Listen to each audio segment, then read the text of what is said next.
d'avoir cliqué sur ma vidéo. On est lundi matin. J'espère que vous êtes en forme. En tout cas, j'espère aussi que ma vidéo va vous donner de l'énergie pour commencer cette semaine sur des chapeaux de roue. Aujourd'hui, j'ai envie de vous parler du lien qui existe entre le parfum et le coaching. Un de mes plus gros clients fait de l'olfactif et crée des atmosphères olfactives pour pas mal de clients. Et donc, j'ai eu l'occasion, grâce à eux, de partir à Grasse pendant 6 jours dans le monde magique des parfums.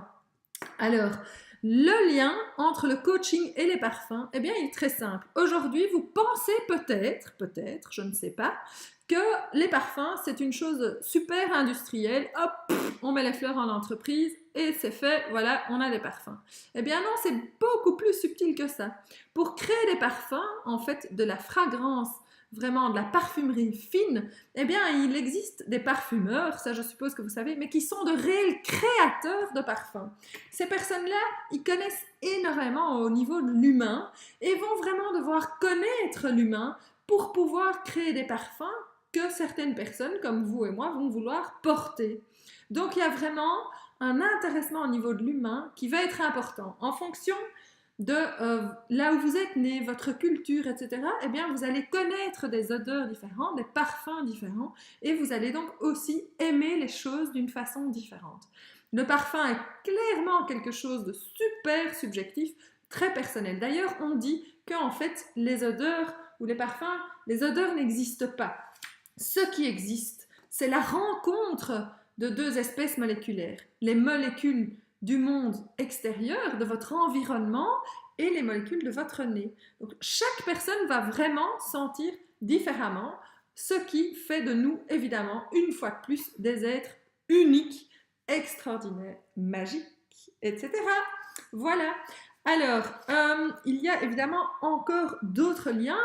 Par exemple, le fait d'aider les gens. L'olfactothérapie est aujourd'hui reconnue dans l'accompagnement thérapeutique de certaines pathologies très lourdes comme le cancer, l'autisme ou l'anorexie.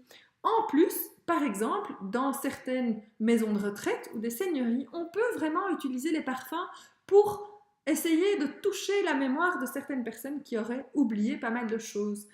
Ça peut être évidemment vous susciter des souvenirs ou des odeurs familières avec par exemple une rose ou un gâteau au chocolat ou des simples choses de la vie de tous les jours, mais qui peuvent vraiment rafraîchir la mémoire, faire retrouver la mémoire à certaines personnes.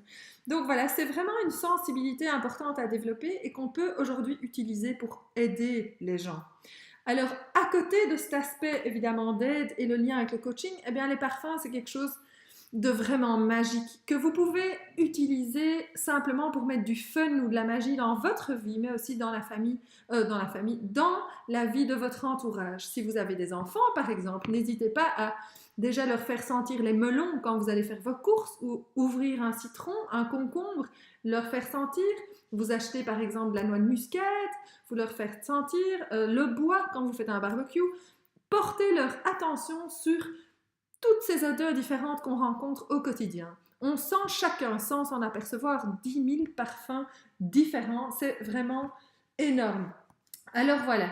Le chien, par exemple, a 100 fois plus de récepteurs olfactifs que nous, mais rassurez-vous, la bonne nouvelle, c'est que ça se développe. Vous pouvez très très bien développer ça, ça dépend que de vous.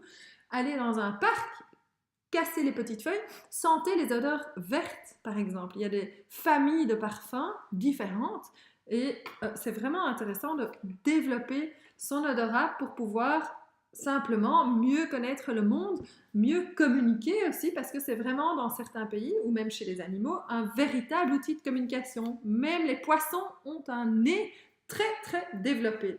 Donc voilà, ça se développe, sentir, ça s'apprend. Alors je voulais aussi vous dire que, par exemple, c'est un monde quand même qui est vraiment pas connu. On achète un parfum, on dit « Oh, c'est cher, c'est scandaleux », mais rendez-vous compte qu'il faut 5 tonnes de fleurs pour obtenir 1 kilo d'essence de rose. Il faut 6 millions de fleurs, ça reste quand même énorme, de jasmin pour obtenir 1 kilo d'absolu jasmin et faire des très bons parfums. Donc c'est vraiment quand le parfum est bon et eh bien, c'est vraiment un travail énorme, un travail aussi humain. Le jasmin, par exemple, j'ai eu l'occasion d'aller en cueillir, eh bien, c'est de la cueillette tous les matins pendant 3 heures dans les champs de jasmin et puis pendant la nuit ça repousse et le lendemain on recueille. Cela de mi-juillet à fin octobre. Donc c'est vraiment un grand travail où il faut aller très vite, mais en plus c'est assez complexe parce qu'on ne peut pas comme ça entasser les fleurs de jasmin par exemple et les transporter. Il faut faire ça vraiment délicatement pour garder le parfum, garder cette faculté olfactive énorme et aller assez vite dans des laboratoires pour travailler évidemment toutes ces petites fleurs extraordinaires et magnifiques. Alors voilà, je ne savais pas s'il y avait encore quelque chose d'autre que j'avais envie de vous dire. Je pense que j'ai plus ou moins tout dit. Donc voilà, j'ai plein de parfums ici évidemment que je vous transmettrai bien. C'est vraiment extraordinaire, c'est vraiment extraordinaire. C'est carrément addictif en fait. Et donc c'est assez marrant parce que moi j'avais porté le parfum Estée Lauder Pleasures pendant au moins 10 ans. Et quand j'ai arrêté du jour au lendemain, eh bien, on m'a dit, il y a quelque chose qui a changé. Et c'est vrai qu'à la fin, on ne se rend pas compte, mais il y a des personnes qui portent des parfums et ça, carrément, on l'attribue à cette personne-là. Et quand elle change, changement. C'est la même chose pour les marques qui utilisent un parfum pendant des années. Eh bien, c'est ce qu'on appelle un parfum iconique. Ça va vraiment représenter la marque, ça va soutenir l'image de marque, toute la communication et le marketing de la marque.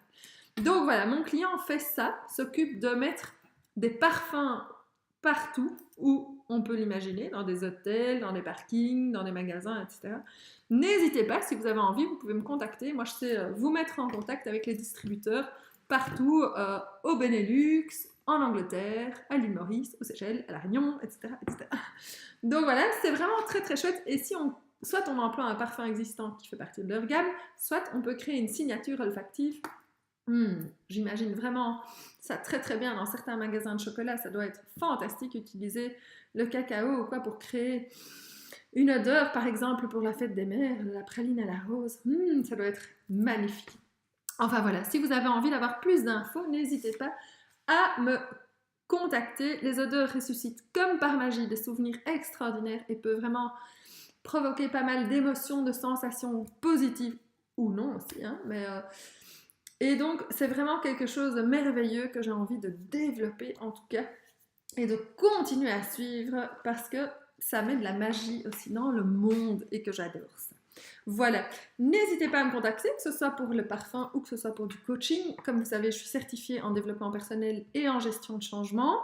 Et je suis en train de suivre la formation en systémique et thérapie brève. Je m'inscris aussi tout bientôt à une session spéciale sur le burn-out.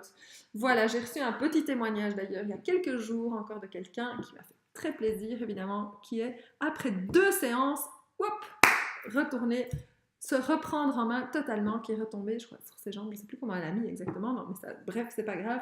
En tout cas, vous savez où me trouver, vous pouvez me contacter très facilement par Messenger, par téléphone, par email.